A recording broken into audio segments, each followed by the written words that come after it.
Yes, yes, girl. Ito na, punta na ako sa event ko. At pagdating ko, nabungad sa akin. Nakita ko po ang aking kasama dati sa aking trabaho. Nakita nyo naman po, ayan si Boss Depot. Ayun na, pansin ko talaga ang lupit. At syempre, hindi ko nakakatiis.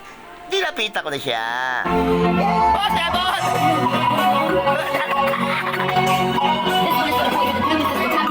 At eto na nga, nagpalaro na po ako at pinakilala ko sila isa-isa para makilala nila ang isa't isa. Ito na nga, yes girl, let's go! Yan, galingan mo ha. Sino kasama mo? Mami. Si Mami. Bakit yan? Galingan mo ha, ikaw. Wala, ang galing ang sarili mo ha. Sino kasama mo? Mama. Mama, nasa si Mama? Mama! Saan? Kayo, galingan mo, yung mama mo, ikaw. Saan? Ha? Mami, meron? Ano ba si Rachel? Kapatid, bigyan mo ng prize. Yan, bigyan mo. Hindi naman tayo sumisip-sip. Panalo ka na. Alam mo na sasabihin mo, panalo ka na ha. Pwede ka pa maglaro. Ay, mahal may pangalawa kang panalo. Sino kasama? Si ate. Sino ate?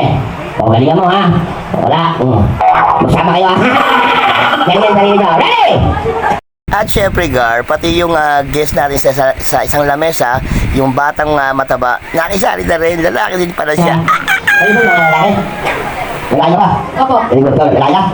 Very good, ikaw. Opo. Ikaw. Opo. Lalaki? Opo. Lalaki? Opo. Opo, opo.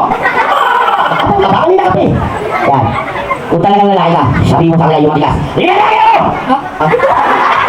Yung matigas, sabihin mo, lalaki ako! Lalaki ako! Yan, lalaki. Lalaki ka. Sabihin mo, lalaki ako! Lalaki ako! Panis. Kala mo, upo-upo lang yan, ha? Lalaki ha? Sige mo! Lalaki ako! Ha? Sige mo! Lalaki ako! Sige mo! Lalaki ako! Sige mo! Lalaki ako! Ayusin mo, nakita mo. Sige mo, lalaki ako!